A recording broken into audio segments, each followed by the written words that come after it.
aéroport de Korogo, Côte d'Ivoire, le 29 novembre 2011. Il y a 9 ans, l'ex-chef d'État ivoirien Laurent Gbagbo était transféré à la Cour pénale internationale CPI de La Haye aux Pays-Bas.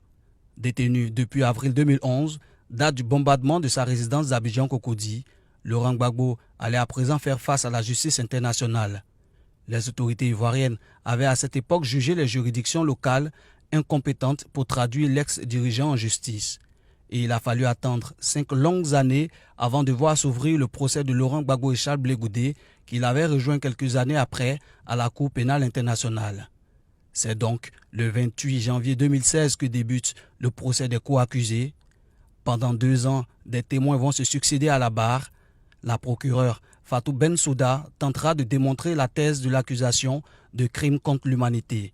Des anciens généraux tels que Philippe Mangou, chef d'état-major à l'époque, et feu le général Kassaraté Edouard, commandant supérieur de la gendarmerie, ont témoigné pour l'accusation.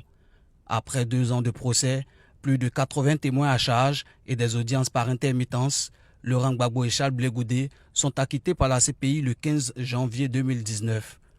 En résidence surveillée en Belgique, l'ex-chef d'État obtiendra plus tard l'autorisation de quitter son pays d'accueil, mais sous condition.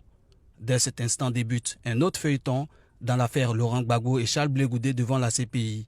L'ancien président qui a introduit une demande de passeport depuis plusieurs mois afin de rejoindre son pays, la Côte d'Ivoire, n'a toujours pas eu d'écho favorable auprès des autorités ivoiriennes.